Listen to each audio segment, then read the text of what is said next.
is Miles. A leap of faith. Like, what's up, danger? And I'm doing, oh!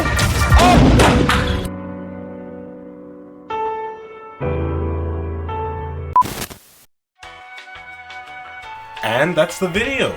Be sure to like, share, subscribe, and support me on Patreon for future videos. I'm still kinda new to this whole YouTube thing, so any constructive comments would help.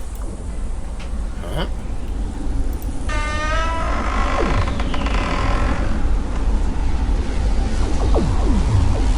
What the?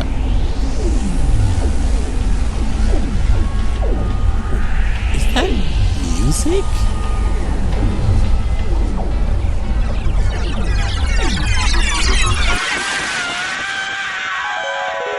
And that's basically how I got here. You have any questions? Look, I already told you, I understand the multiverse. The question is, why are you here? And I keep telling you the same thing. I don't know. Yeah, that's how, not why. Did you have something to gain from it? Did you lose something in it? I don't know. I just saw the portal and decided to step through it. Yeah, well, could you give me a better idea of the circumstances you were in at the time? Nobody just sees a portal outside and thinks, oh hey, I'm gonna step through that. Nobody is that stupid. Yeah? Well, maybe I am. So there, your question's answered.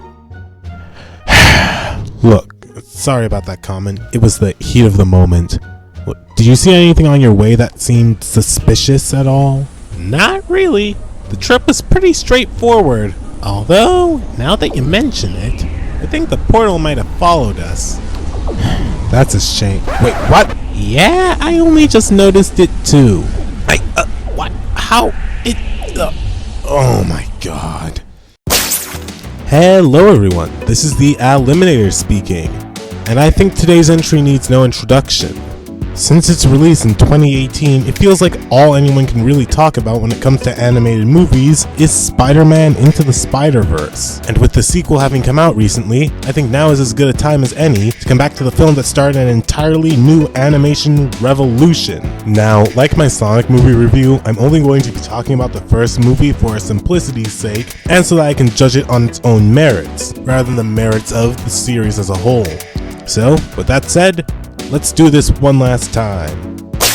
Now, I'm going to be very brief with the background for this movie, since there are other people who've gone into better detail about it. Essentially, Sony Animation was in a very rough spot in 2018. Due to the release of mediocre to poor films throughout their lifespan, they were coming close to being the bottom of the barrel when it came to the animated films industry. But honestly, I don't know why people were so skeptical when they first heard about Spider-Man Into the Spider-Verse. I mean, Sony had established their track record with animated movies, and they had established their track record with Spider-Man movies, so putting the two together seemed like a recipe for success. On top of that, Sony had just revealed their third live-action Spider-Man in under 15 years, just 2 years prior to that, and gave him his own solo film 1 year later. And as if to add a cherry on top of that mound, Sony kicked off their own Spider-Man cinematic universe with the release of Venom just a month before the film was set to come out. I mean, what could possibly go wrong? In all seriousness though, I can understand the skepticism for Spider-Verse. Animated superhero movies either do very poorly financially or are sent straight to video because they won't be taken as seriously. Not to mention just how ambitious this movie was going to be, not just with its animation style, but also with the choice to use Miles Morales as the main protagonist instead of Peter Parker. Funnily enough though, these reasons and more are part of why Spider-Verse is so beloved in the eyes of many. So, with the background out of the way, let's get into the film. Now, as I said earlier, Spider-Verse took a massive risk when it came to its characters. Not only did you have 6 versions of Spider-Man running around, but you also had Miles Morales as the POV character. Now, right off the bat, I'd like to say that this movie does wonders for Miles. And that's not to say that his original comics interpretation was bad, it's just that, having read it, I felt like I didn't really know much about Miles outside of his superheroics. Everything we really saw about him was kind of something that, didn't feel personal. Whereas here, we're given an immediate idea as to who Miles is as a person. We see him doodling at his desk while he tries and fails to sing to his favorite song, while also procrastinating with getting ready to go to his new school. After that, we see how he interacts with his parents, as well as the other children at his old school, getting an idea as to who Miles is to the people around him. More importantly, it shows us what Miles has right now and why he's afraid to leave it all behind when going to his new school. And just a side note, this all happens within like the first 20 minutes of the movie, right after we were introduced to this universe's version of Peter Parker. As I mentioned earlier, we're introduced to this universe's version of Peter through a really fun visual montage, showcasing all the highs and lows of being Spider-Man, from the loss of his uncle to him marrying Mary Jane, and we even get a few references to some of the films thrown in. Essentially, this is meant to be the sort of prime Spider-Man, as he's been Spider-Man for 10 years and seems to have a handle on everything in his life, contrasting with Peter B. Parker, whose life is falling apart and seems to have nothing else going for him. One thing I like about Peter B. Parker is that they don't make him absolutely pathetic. Rather, they simply use him to showcase the spectrum of people's experiences as Spider-Man. For starters, he's Jewish, which comes with its own set of problems. But also, he buried Aunt May. He split with his wife. He has an entire failed business under his belt. And on top of that, he's been pulled into an alternate universe where he learns that not only is he dead, but he's going to die pretty soon if he doesn't figure out a way to get back, really showcasing the fruits of his labor, and thus really giving legs to his grumpy and dismissive persona that he has at the beginning of the film. I mean, yeah, he still has Spider-Man, but with how his life is going, that's not really enough anymore, which is what makes his interactions with Miles and the arc he has from that so much more satisfying. It's not exactly like Gwen, where he's learning to open up to others again, but rather it's Peter getting the strength to go back to his universe and keep going on with his life. Now, in comparison, I don't have as much to say about Gwen, not because she's a bad character, but because compared to Peter and Miles, she doesn't really undergo as much of a narrative character arc. We're told that she hasn't really been good at making friends or really wanting to do friends after the death of her version of Peter, but we don't really see her having any trouble talking to Miles or hanging around him, so I don't think that part of her personality needed to be included, at least in this movie. She still has a really fun dynamic with Miles, and I like how they save any potential romantic subplots for later on in the series, instead of trying to force them into this movie. Now, if you thought Gwen's role in this movie was smaller, then these other spider people are basically just set dressing.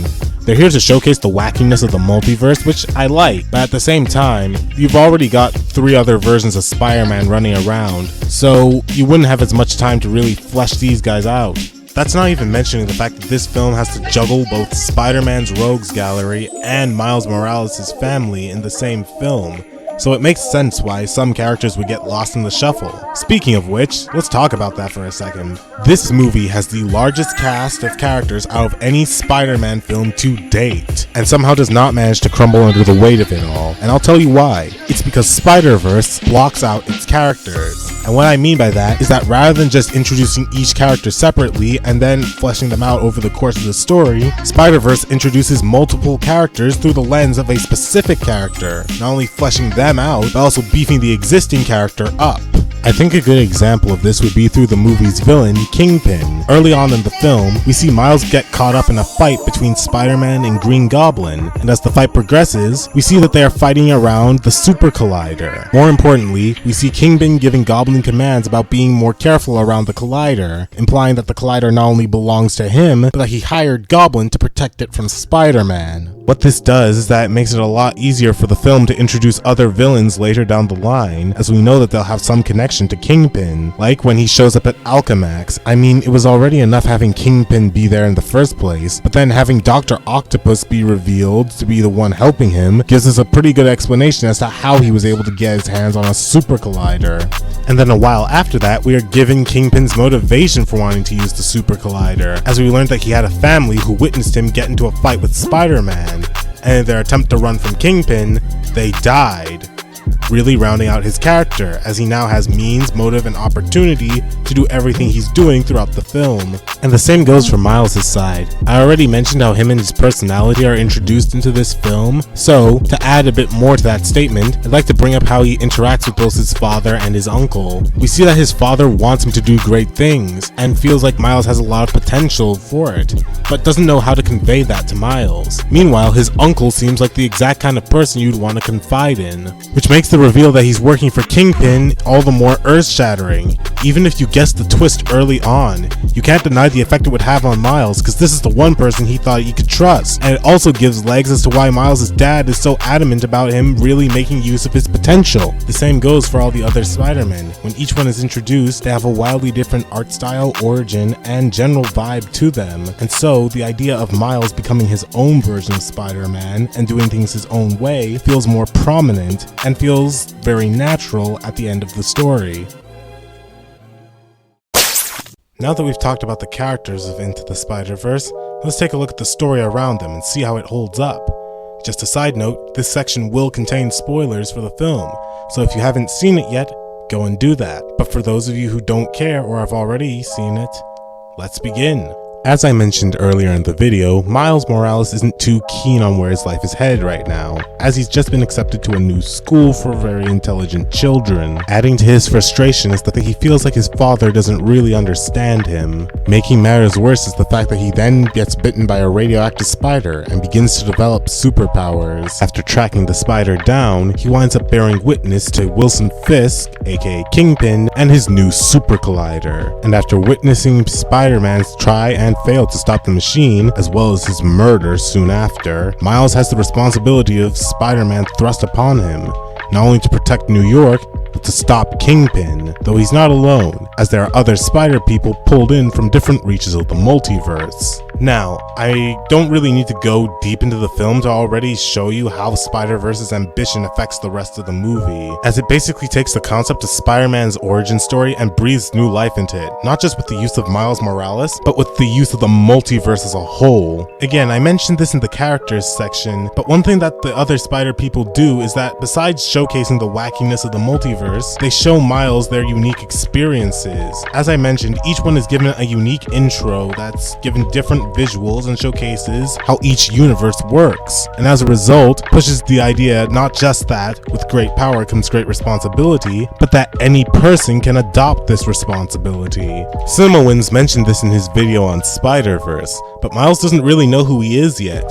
So when he spray paints his suit, it isn't just a quick job, but rather Miles truly expressing his identity, just like the other spider people. One thing I particularly love about this movie is that Miles becomes Spider-Man throughout the story. As much as people love Tobey Maguire's Spider-Man, he kind of becomes Spider-Man almost immediately after getting his powers, despite everything. And one thing I like that they do here is that they have Miles go through sort of the stages of the superhero origin. First there's denial, then bargaining, then depression, before truly emerging through acceptance. And the same thing applies not just to Miles' superhero life, but his normal life. He's scared about going to his new school. He doesn't know how things will turn out. He wants the familiarity and the comfortability that it comes with. But it's through his experiences that he learns to embrace this new change in his life, regardless of how things end up. Now, this would normally be the part where I would give my proposed rewrite of the film. However, due to Spider-Verse being the spawn of Christ himself, I've decided to just talk about the flaws that I feel this movie had. Not that there are many. As some others have mentioned at least once or twice, there are certain situations where the music kind of overpowers everything else that's happening in the scene. So when the characters are, say, trying to talk or have an exchange with one another, it can sometimes be hard to tell what they're actually saying. The other problem I have is kind of an extension of the problem I had with Gwen, where I feel like Miles' little circle of characters is also being kind of sidestepped since this movie is focusing on the multiverse. So as a result, characters like Genki, as well as Miles' father, mother, and uncle don't feel as developed as they could be outside of their place in the story. Like, we get to see Miles having conflict with his dad, but we don't get to see as much with him and his mother. Same with him and his roommate. We get one scene with Uncle Aaron establishing their sort of bond and showing how they sort of get along with each other and how Miles feels like he can trust him. But then afterwards, we don't really get to see him until the reveal that he's the Prowler. On that note, I feel like we could have had one more scene with the Prowler before it's revealed that he's Miles' uncle, so that he'd get a bit more exposure before the twist. I think the best place to insert a scene like that would have been during the Alchemax chase, when Miles and Peter had to escape the lab with the computer drive. I think this would have been a good time to have the Prowler, as instead of just having Tombstone be there alongside Kingpin, you could have had Prowler be there and have him join the chase with Dr. Octopus. Again, this is more just a minor nitpick. I understand that Spider-Verse is a very tight movie, so you can't have too many characters being put at the forefront, especially since this is a multiverse story. So you kind of have to focus on the other versions of Spider-Man. Now, let's finish the video. So you're saying that this portal just followed us in here? Yeah, like I said, I only just noticed it. It's almost like it was hiding or something. Well, it was doing a pretty good job of it. Wonder where it leads. That's the exact thing I said when I saw the portal the first time. Who's the idiot now? Neither of us, I guess. Like I said, sorry for making that comment. You want to come in with me? Who knows? Maybe it might lead back to your dimension. Or maybe a dimension where Eternals is actually good. It's sketchy, but I don't think we have much of an option, do we? I guess not. But nothing ventured, nothing gained.